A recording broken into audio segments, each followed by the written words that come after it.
Welcome to our podcast, Broker Banter Denver, where we break down barriers to home ownership. I'm your host, Kim Davis, the real estate expert. And I'm Patrick Williams, the mortgage guy. We're here to inform and educate about the home financing and buying process.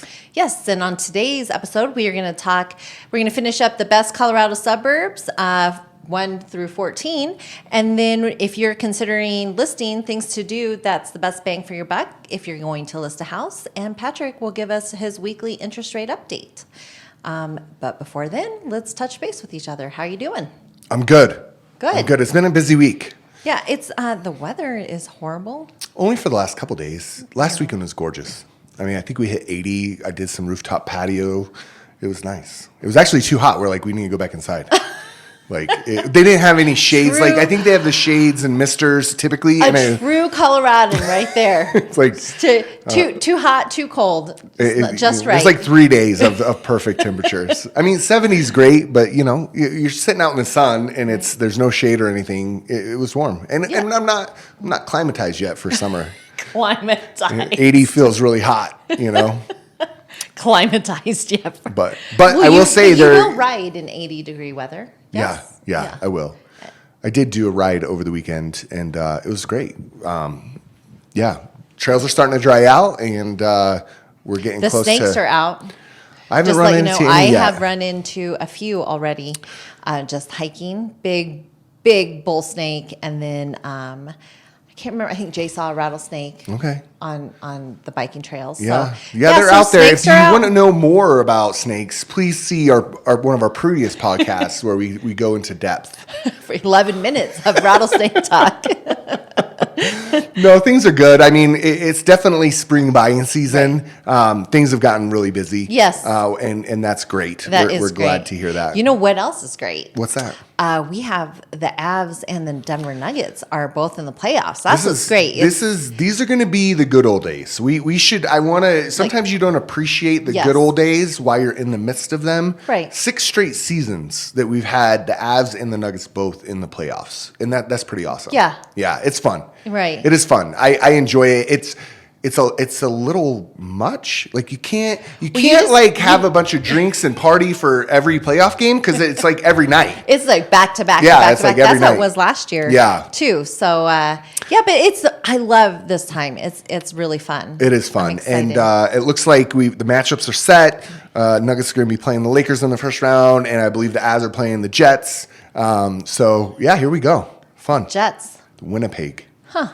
Yeah. They're the Jets? They are. Sure you're not talking football? Maybe we should have our fact checker check us, but I'm pretty positive it's the Winnipeg Jets. Fact checker is my husband, Jay, who likes to send us texts after our podcast and tell us where our stats are incorrect. So we'll let you know on the next episode if it is truly the Winnipeg Jets. But I'm pretty confident that it is, yeah. So playoffs are around the corner? I haven't... Yeah. AG's back in. We seem to be pretty Murray's healthy. back on. Yeah, I think we're in pretty good shape. What about Avs, though? I haven't really followed them as much. I think we're relatively healthy. Obviously, Landeskog's been out for the whole season, and they're not thinking that he's going to come back. But I think the issue there has been our goalkeeping.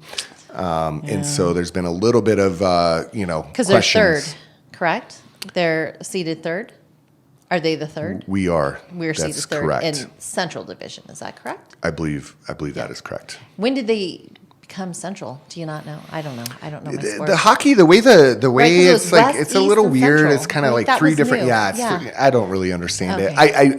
We just know we're in the playoffs and we're excited. We're in the playoffs, and I'm 99% certain we're playing the Winnipeg Jets. So playoffs start, I believe. Nuggets play this weekend. Saturday. They play tomorrow. We're shooting on a Friday, the 19th. So they play tomorrow. And we've pretty much dominated the Lakers all through this season. I don't think they beat us one time. Well, and last year we beat them in 4. So let's hope we do that again. I don't know if we'll sweep them again this season.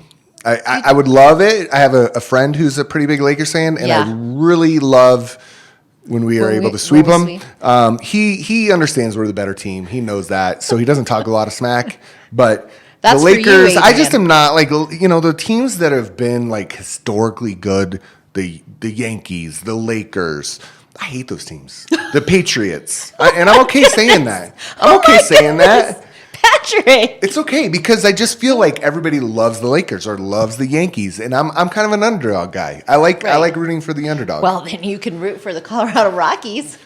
I don't know if I'm that much of an underdog guy. I think have they won like 3 games all season? They're off to their worst start. And the one thing I heard, which maybe is a good thing, is that we're finally not selling out all of our games. Like the problem with the Rockies is that we continue to it's such a great environment. Coors Field is amazing. Right. The summer evenings in Colorado are just spectacular. Yeah. And so people go to the game.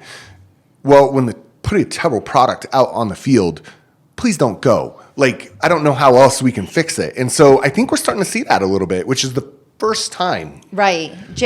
My husband refuses to go to Rockies game. So I don't know. That's way above my pay grade. That's all I have to say. I'm just like, it'd be nice to be competitive. It'd be nice to have a. I'm happy. I'd be happy with a 500 baseball team. It'd be nice to have a quarterback. Do we have a quarterback yet? Oh, well, draft's coming up. It's coming up in I think it's next week. So maybe we can talk a little bit of draft talk next on our next podcast. Because that's what we're about. We're a sports podcast. We're a sports podcast. You know what? We should talk sports in Denver right now because it's fun. It's having 2 teams in the playoffs that both really have a shot of making it to the finals, I believe. Right. I think we're going back to back. I think Nuggets are back to back. If we can stay healthy, I think, That's me knocking on this wood table. Not that I'm really that. I'm a little stitious. I'm not superstitious, but a little stitious. Yeah. Well, hey, let's get into the 1 through 14 since we did 15. Yeah, we kind of came in a little heavy and went 1 extra on that last one. So we'll start at 14 today, which is Columbine Valley. Right, but what are we talking about? We are talking about the best suburbs in Colorado. Correct. Yeah, and I think more on the Front Range. I don't think it talks about Grand Junction, but there's some springs. Right, so there are a couple of springs that we did last week. So 14, go ahead. Yeah, Columbine Valley. So pretty small little pocket of homes. It's a population of under 2,000 people. Median household income is like $250K a year, and the home value is just under 1.3. So pretty exclusive neighborhood. But did you see that? 100% owned. 100% owned in Columbine Valley. So Columbine Valley is in the Littleton School District. Yeah. Well, part Littleton, part Jeffco, I believe. Columbine Valley is sitting right there off of... It is kind of on the border.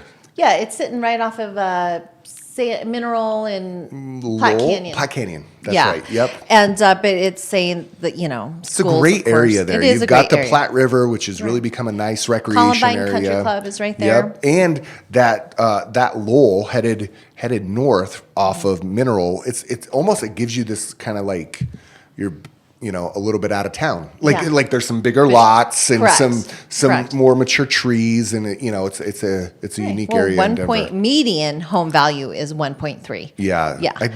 I want to say like Carmelo Anthony had a place back there when he lived here. Did he? Yeah. Oh, speaking of Nuggets. He was at one point. I don't know that he still claims to be the Nugget. I know. He doesn't seem Maybe we shouldn't talk about that. Yeah, okay. Moving on. Number 13, Gun Barrel, Colorado. You know where Gun Barrel is? I have no clue. Up north, right? Yeah, up north. That's right. So it's kind of close to like Brighton, Erie. Well, it's funny because they're saying the top public schools there is Fairview and Boulder High School. Right, because it's like Erie. Erie's kind of I would call almost a suburb of Boulder anymore, like Longmont, Erie, Niwot. I know where Erie is. So Gun Barrel is kind of in that area. I have my nieces and nephew actually went to Peak, which is named as one of the top schools in that area. Yeah, and so they were in Lafayette, Erie area. Okay. So median home value 712 or 713,000, just under 61% owned. So it looks like you have some rentals in there, 39% rents. Median rent is like $1,900. That's pretty affordable, honestly, when we're looking at the metro area as a whole. Especially when you can be close to Boulder. A lot of people want to be there. That's probably why maybe a little bit more of a rental. Yeah. Just outside of Boulder. Yeah. So number 12? Broomfield. So pretty much the same area, right? Like a suburb of Boulder. Median home value 581.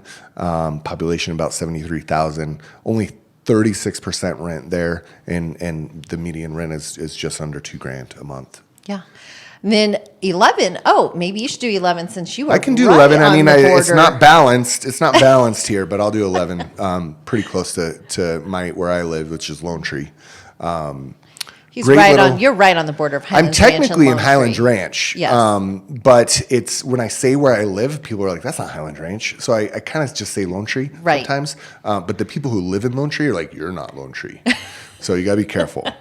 So the Highlands Ranch people or the Lone Tree people don't like We you. don't Is claim that it. what you're Yeah, that's pretty much been the story of my life, Like, we don't want to claim that guy. So saying?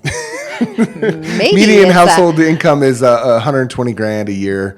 Medium home value is 768. And the funny thing about this, and I think these numbers might be skewed, one of the neighborhoods that we talked about last time, it was Acres Green. And Acres Green is technically a part of Lone Tree. Right. And so I think that is a pretty affordable neighborhood. And so I'm wondering if these numbers are affected by that Acres Green. Absolutely. But that's why I think they're going for median. It's better than average. So 770 basically just under is the median home value with 58% ownership there, 42% rent, about $1,900. Yeah, a month. Lone Tree's a great place Lone to Tree's live. great. Yeah, a lot of stuff. You got Park Meadows right there, close to 25 and Well, 470. they're saying top schools, Rock Canyon, which I thought Rock Canyon, is that considered Lone Tree? They're not in Lone Tree. Well, that's my home school. Oh, And- it is? Yeah, and Okay. it is also the neighborhood behind us, which is Carriage Okay. Club in the Lone Tree. We're all slated Okay. for Rock Canyon. So. Well, number 10, Lafayette, going back up north again. So just so you know, this is Colorado and it's Lafayette. That's what I said. Yeah, no, but it's not. What is it? Lafayette, Louisiana. I don't No? know. Okay. Why have we had that Well, conversation? there's so many different. The way Colorado, like the town, Buena Vista. Like you do. There's so many. Buena I feel Vista? like No, it's Buena. No, it's not. Oh my goodness. Okay, we'll have to fact check it and come back. Buena I promise. Vista? It's not Buena Vista? It's not Buena, especially if you're a local from Buena Vista. No. Okay. No. We don't have to argue. We don't want this to become, broker bicker. But I'm just telling you, that's how it's pronounced if you're a local from that area. There's just a lot of unique, Louisville, right? And like we pronounce things different than everybody else. Well, Lafayette, Colorado is number 10. Yeah. Comes in at number 10 with medium home value of $611,500, 68% owned, median rent just over $1,900, $1,912, 32% rental up there, and top public schools is saying peak to peak. Yeah, same area. Summit Bloomfield, Middle, Lafayette, Erie. High Peaks Elementary, top Great. private school, Dawson. Yeah. Yeah, great area up there. Really, close to Boulder. I mean, Boulder has exploded, and the home values inside Yes. of Boulder are just pretty unaffordable. Exactly. And so that's once again where we say drive until you qualify. Right. So sometimes people who want to live in Boulder and they find out they can get more house for their money if they drive just a little bit east, a Yeah. little bit north, Yeah. hit those Lafayette, Louisville, Erie. Yep. all those towns. I mean, Yep. they are booming up Longmont, north. Niwot. Yes. We used to, growing up, we used to play football against Niwot, and it was the tiniest Yes, little little town. town. And now it's you can't even recognize Are it. they 5? Well, at that time we were, 5A. we played like all of the farm town, Right. So I think we were 3 at that time. And then Number 9. Cherry Hills Village. That's wow. Median home value $2 million is the median home value. 97% owned. I'm surprised there's even any rentals in Yeah. there, but 3% rents. Yep. Cherry Hills is kind of that neighborhood, right, in Right. Denver. It's like that's where Elway and Shanahan and Right. kind That's of where the Russell big Wilson bought a house and sold he did for $3 sell million for less. That's And, right. But that is kind of that. Yeah, a lot of Avs players. And what's great about Cherry Hills is it's very close to downtown, but the lots are big. When you're There's actually a lot of horse properties in Yes. Cherry Hills. And when you're in that neighborhood, it's it doesn't feel like you're sitting in the middle of a No, of they're a- big lots. Big lots. It almost feels like you're kind of in a outside of town. Outside of town. Yeah, like Correct. horse community. Correct. So It's- it does have it's a very special appeal. It does, and you're Yeah. really close to everything. I mean, Everything. you're close to downtown. You're Yep. close to Denver Tech Center. Everything. And it's great. And of course, they have a great public high school, Cherry Creek High School, which of Largest- course, if your kids play in high school sports, Cherry Creek High School is usually going to beat you.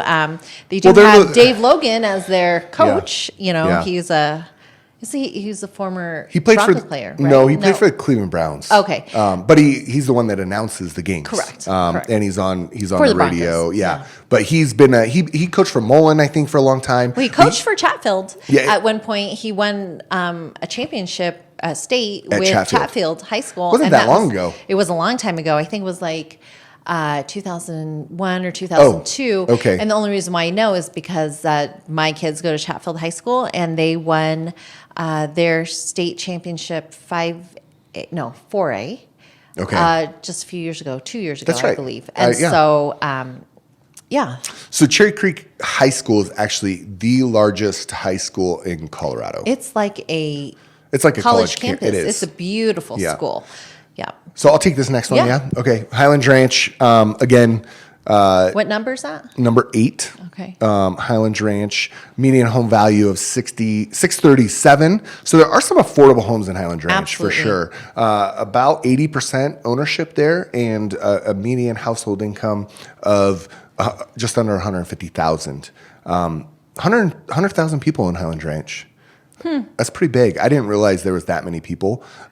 It is pretty massive. It is big. It starts, Santa Fe, south of C-470, all the way to Quebec, basically. But I mean, Quebec west. Right. West of Quebec. And that's all considered Highlands Ranch. And then it goes all the way south to East of Quebec. It is. Well, I'm east of Quebec. Oh, and you I'm are? considered, yeah. Oh, and I'm you- considered I Highlands guess Ranch. you are, yeah. And just in case, if you're wanting to drive through that area, I would not recommend it. They are doing some construction at Quebec and Lincoln, and it has made my life a nightmare. No, first world problems. Don't want to complain too much, but it adds a good 15, 20 minutes trying to get through that intersection. So number 7, Superior, Colorado. Same area, Lafayette, Erie. I mean, obviously that north, kind of west area outside of Boulder seems to really have a lot. Really booming right now, as we said. and So median home value, just under 740,000, 60% owned. They have a lot more rentals up there. Probably a lot of people commuting, once again, to Boulder or downtown That's Denver. right. 40% rents. Median rents at $2,300. That's a little bit higher than we've seen. And median household income just under $150. It's kind of funny. Did you see they have as the best public schools Evelyn again? They really do use Evelyn for a lot, and they are a Jeffco school. Well, Evelyn is nowhere close to Superior, Hampton and unless there's Kipling. like a North Campus. I don't know why they would say that, but maybe I don't know. But I can't imagine. it seems That doesn't make crazy. sense to me. Maybe it's a misprint, but we're just kind of relaying the information. Yeah, exactly. Maybe we can ask our fact checker to check in on that for us. Number 6, Centennial, Colorado.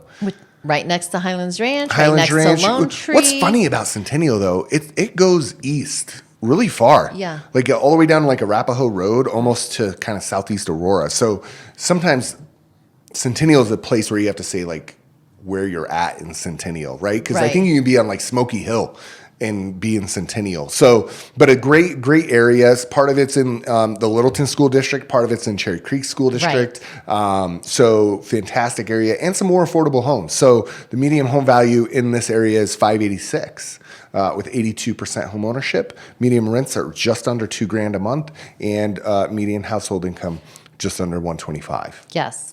And then we're heading back up north to number 5, Louisville, Colorado. Here, there you Louisville? go. Yeah, that we are in Colorado. It's Louisville, It is Colorado. Louisville. That's right. That's how we pronounce it. Overall, we should have said the overall rank, 524. Interesting. I don't know why we've missed that. But anyways, median home value is $781,000, just above 70% owned. Median household income is just over $135,000, and median rents are $1,950. So yeah, there's Pretty Louisville. similar. We've pretty Yeah. much talked about, the north. Yeah. Then now we're headed down south to Castle number Pines. 4. Yeah. Yeah, so similar area, Highlands Ranch, Lone Tree, Castle Pines, pretty close together. Castle Pines is a little bit higher in elevation. I always remember Castle Pines as being the home of the International which is our only PGA tournament. That went away, I think, 5, 6, maybe even longer than that years ago. Great area. It's beautiful. It almost feels like you're in the mountains up there, which is kind of crazy. The higher elevation, it snows a lot more up there. You wouldn't think, but it's a couple hundred feet higher than the rest of Denver, and so the weather's a little bit different. There's also the public golf course that Dave Liniger owns, who is the gentleman who started Remax. He lives, what is the name of that one? It's not the Sanctuary. Is that what you're talking about? That's in Castle Pines. The Sanctuary, but I don't think it's public. It's not public. Did I say private? Yeah, no, you said public. Oh, sorry, private golf course. So who started that? The story I heard was it was like the owner of Lowe's. No, Remax. Remax. Yes, Remax. So the story that I heard, you can critique me because I'm going. It's kind of like folklore, right? Was that he went and tried to join Castle Pines. Castle Pines told him to take a hike.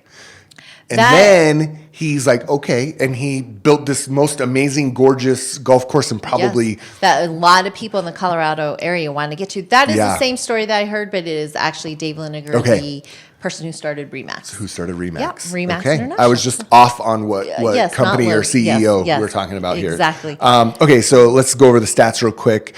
Median household income is just under 190. Median home value, $775. Rents are right under $2,000 or $1,900 a month.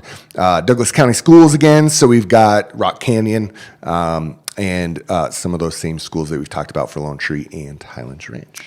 And number 3, Greenwood Village, Colorado. Greenwood is right next to Cherry Hills.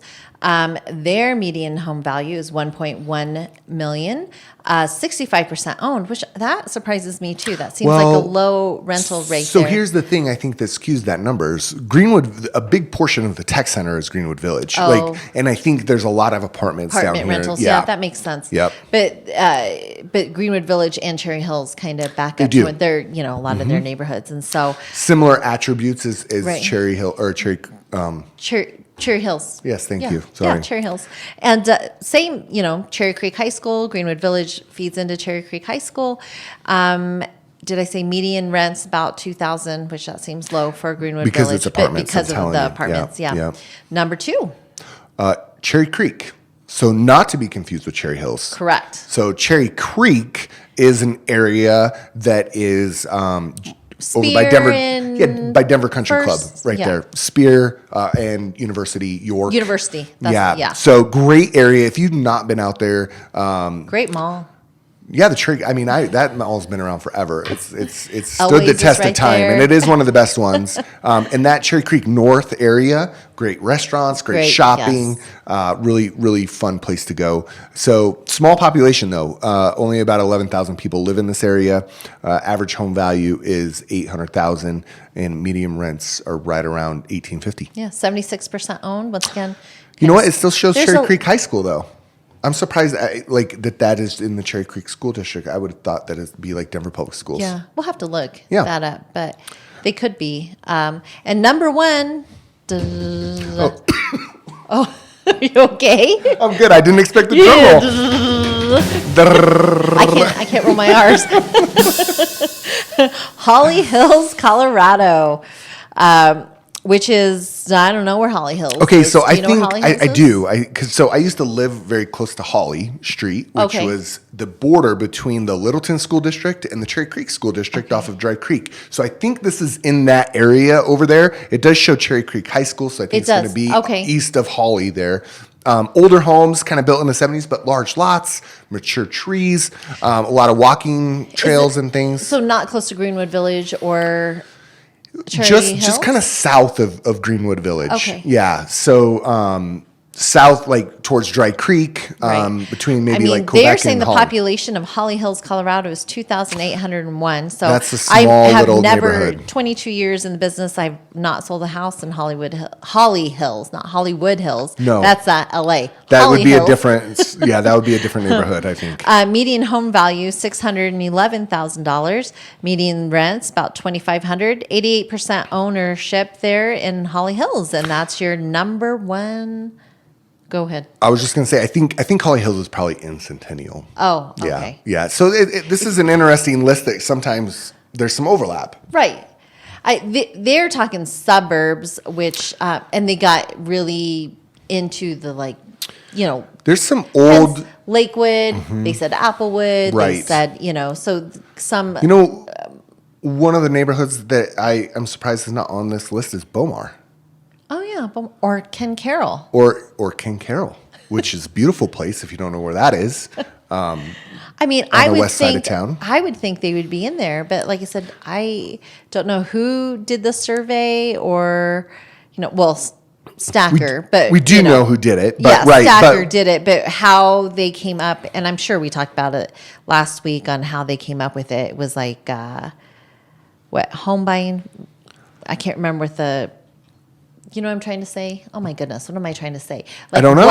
Why they pick these? What made the them, criteria. The criteria. Yes. Thank you. Sorry, I apologize. I would have come in sooner, but you were all over. could I had nothing. You got to give me a little to work with there.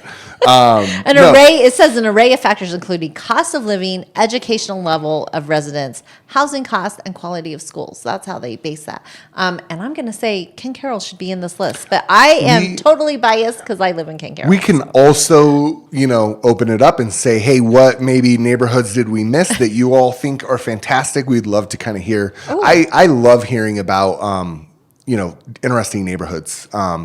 Obviously, I saw one last weekend. I did an open house, and I had never heard of this neighborhood. It was super cool. It's called Arapahoe Acres, and it's close to University in Hamden. It's an old neighborhood that was a mid-century modern neighborhood. On the north side. That's correct. Yes. Yeah, and so it's not big. There might be 100 houses in this neighborhood, but they're all built by the same architect, built in the mid-50s, which is mid-century modern, has become really popular. And who was the architect? Hawkins, I believe, was the name, and so there's a house for sale in that neighborhood that it was actually his own residence, and it's kind of the prime, and it's a cool looking house. Yeah. Yeah. So anyways, there are a lot of little pockets that you would never know are back there unless you have somebody who's an expert like Miss Kim Davis over here. But apparently not of Holly Hills. Because you know what? I did not know where I Holly bet Hills was. if you ask, 100 realtors if they've ever heard of Holly Hills, maybe And one. I've lived here since 1990, so Yeah. pretty small area. Like you said, like the Arapahoe Acres. If you haven't been in there, you don't know. It's a small 100. home. I mean, how many Right. houses did it say? The Exactly. population was so 2,800 right. That's people. not Correct. a suburb. It's a small tract of homes, most likely. Right. Yeah. So to just kind of, not to segue, I guess, into the next article, Realtor.com just came out with a article saying the best time to sell is this week. Is this week? So are we segueing or are we not segueing? We are segueing. Oh, okay. Yeah. I just wanted to be I clear. said to segue. Oh, okay. I thought you said not. Well, I meant segue. Okay. Well, let's segue. Yeah. So Realtor.com says this week, the week of I think April 14th through the 21st or something like that, the second week of April, second into third, is the best week of the year to list your home. Right. Which The reason why is they say the best week offers higher buyer demand, lower competition. Absolutely true. We always tell people they want to list in May. I'm like, no, because everyone wants to list in May and there's more competition. So kind of get in front of that. Yes, correct. And fewer price reductions. This is the week. So that is the reason they are saying it's the best time to list. It's before sellers all get out there. A lot of sellers want to do it, especially if they have families. They don't want to move. Right. They don't want to move, or they don't want to have that pressure when you have a lot of stuff to do after the end of a school year. So Makes sense. we thought that a good thing to talk about listings, since we are hitting listing season. And so some things that you can do that are cost affordable to if you're going to list your house. Of course, there's the big things, right? Like remodeling, but of course, if you're going to remodel, kitchens and bathrooms and finishing basements are your big three that I would tell you you'd want to do. You get your most return for the dollar yes. that you put into. But a lot of people don't want to do that right before they sell. And so we just thought some great things to talk about, or what are some curb appeal. Yeah. Curb appealing being when you pull up to the house, that is curb appeal, right? Yeah. You take a look at the house from the curb. As you drive up, you get out of your car, you're looking at the home. Right. This looks like a really nice place. Correct. Yeah. So small things like cleaning up the cobwebs, repainting. The best thing you can do for houses usually are paint and carpet. To freshen up. Quick freshen up. Yeah. Doesn't have to be, but even smaller things that you can do other than, cleaning up the front, bushes, making sure your yard looks great. I'm a big advocate of yard work. Yes, like yard make work sure is great. make sure you got your grass cut and your shrubs trimmed. Exactly. Right? It's a good motto, not only for yard work but maybe for other things as well. Moving on. No, but I take good care of my yard. It's important to me. Okay, we're still talking about the yard. We are. Thank goodness. Okay, so then we walk into the house, and like I said, paint and carpet's always great. Yeah. But even smaller than that, if we really want to get to some great things that you can do, is light switches and doorknobs of houses, because those are things that people touch when you show houses that they notice. Usually it's the realtor who touches them, but Sure. It really brightens stuff up. Yeah. So the light switches, that's something I would have never thought about. Yeah. Like those old light switches with the toggle, are those no longer popular? No, I'm talking about even if you're not like the going to covers. that, like just the covers of the light switches, right? Because usually if you repaint or if you've lived in the house, you've probably never have changed them unless they broke. Get a little dirty they and get dingy. Dingy. Yeah. So you change those out. It just gives the house a quick nice, freshen up. Of course, light fixtures are always great to change out. But even smaller than that, knobs in your kitchen. If you have lived there for 10 years, I would tell you trends are 10 to 15 years usually. Yeah. If you've lived in the house that long, it's Time to put some new knobs on the cabinets and drawers. Yeah.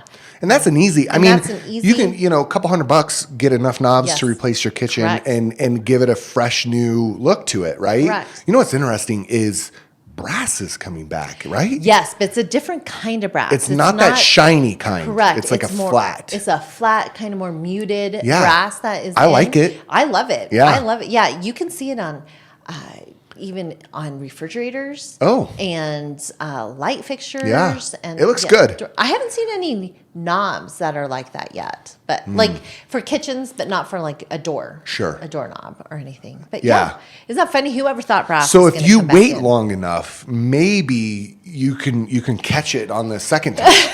That is not true. No, you wouldn't That's recommend that? They Okay. usually tweak it just a little bit.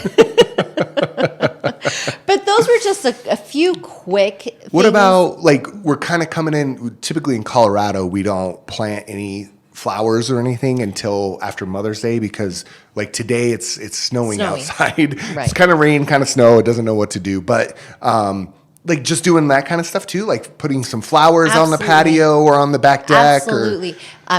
Brand new mulch, right? Mulch is cheap. And if you use mulch or if you have maybe a spot in your yard that was rock and you're kind of going for a cheaper version, mulch is cheap and it's, So a just go great way over for and- curb appeal once again, right? So, So that the flowers are curb appeal. Curb appeal is a very... I think it's underrated. I mean, obviously they're buying the house, for the layout of the house, but to show that you've kind of It's a kept first your impression, yard though, is a right? Correct. So as you're walking up, you want somebody to be like, oh, these people have taken care of their house. They Absolutely. take pride in it. Absolutely. They want you to, see that they have that pride of ownership. Absolutely. Yeah. So So curb appeal's big, and like you said, just a couple little things in there that we thought might be good if you're thinking about listing your house, especially ideas. during this time. Thanks, Kim. And of course, if you need more information on listings, we can always help, or if you can contact us through, this podcast, or you can give us a call, which is always up, but right behind us here, or you can call Kim at 303-882-0888. Yeah, thanks, Patrick. My and then pleasure. I don't know if you saw this, but Westward actually picked up the story that we did last week about Denver being named the top pizza city. Really? Yeah, so Well, we did pick it off of the AP Wire. It and did, I and- used to be a journalist major, so Westward must have been a slow day, and Westward picked it up. Look at us. Same exact article. Same article. Yep. Denver's still number Denver's one? still the best pizza city. Yep. Not. All right. Well, I thought that was interesting. So I guess check just that wanted to out on mention it. Westward if you are wanting to actually read it. Yeah. Even though we went through it. Or listen to our podcast last week. We did go through it. Yeah. So quick update on rates. Yeah. Unfortunately, I don't have any good news. Do we want the update then? Maybe not. We can just talk about it next week. Maybe they'll come back down. We actually hit the peak of 2024 this week. So interest rates are at their highest level that they've been all year, which I think is maybe just a good lesson. You don't want to try to time the market. Everybody's like, I'm going to wait. And now all of a sudden we're back above 7 again. Right. And so if you can qualify and you can afford, get into the market now, we'll refinance the loan later. Right. What's your Date the rate. Date the rate. Marry the house. He thinks that. I can remember that. I can remember drive till you qualify. That's okay. So that's mine and that's you. Yes, you drive to qualify. I'm date the rate and marry the house. So not great news. Is that because of inflation numbers? Inflation is still really, really elevated. They're not likely to cut rates in June. We've got some numbers coming out next week, and if they look good, maybe that narrative will change. But as of right now, we're kind of stuck in a higher for longer scenario. So here's a question for you, and I know that you probably don't want to answer it. And of course, we are not telling anyone to take our advice. This is just in general. Let's say that you are buying a house right now and you go under contract. I mean, it's probably not a great time to lock in, but you're gambling. That's gambling, right? Like if you don't lock in a rate, would you advise or would you say, hey, maybe you wait a week if you have that time? There's a possibility of rates going up in that week, though, right? There is. They That's could why I'm continue saying to go gambling. up. The way that I look at locking rates, I am following the markets very closely, and I advise my clients. But typically, the longest period I ever advise anybody to lock is 30 days. So if we're under contract and you're comfortable with the rate that I can give you today, let's lock it. Like, I just don't see the benefit of waiting, and then getting down and coming back up. That's my advice, but I'm not much of a gambler. Oh, see, I'm a big gambler. I think you wait, but I don't do mortgages. I do real estate. Sometimes you can lose when you bet. You can lose, but you can win. You can sometimes. But I locked a client earlier this week. Right. And I said, there's a possibility, but I really think we should lock. And what was interesting was rates actually went up. So, wow. Yeah, so I got him in before that increase. And I know that's definitely a conversation that I have with my clients. They're like, Kim, what should I do? And I'm like, hey, I'm not the mortgage lender. You should talk to them. They have a better, you have a better pulse on that market. But it is hard. I mean, it is gambling. And so you just have to decide, are you a gambler or are you not? And like Patrick said, it could go up. And then how do you feel? But, there are times that it goes down. You just never know. What I tell people, especially even when they buy a house, hey, if you're happy with that house, stop looking. It's kind of the same thing with mortgage rates, right? Yeah. If you locked in, maybe you don't look anymore because you're comfortable with that rate. You're comfortable with that payment. Right. And let's lock and move forward. Move on to the next step of the process. Knowing that you're going to refinance. Exactly. It's one. Yeah, and that's the thing too, is that the majority of people I think who are closing today, their plan is probably in 12 to 18 months. I think we can comfortably say that rates should be lower than they are today. You like how I said should? Sure. Yeah. Should because that 5.99 really that was fun. Not because we never hit it. We never saw it, and we're not going to see it before the end of the year. I know. But I'm hopeful that we will see it. But you know what? I will tell you that I believe that buyers and sellers have kind of stopped waiting. They've waited long enough, and so they're just getting into the market, and they're just saying, hey, we're going to move forward. And we, of course, as we've always kind of preached here, is get in while you can, and we'll fix things. We'll ride the equity wave, and that's better than renting. So, always a good time to own. Yes, always a good time to own. Never a bad time to own. So, well, hey, that's it for this episode of Broker Banner. Yeah, if you found this podcast valuable, please give us a like, a share. You can find us on YouTube, Spotify, and iTunes. See you guys next week. Thanks.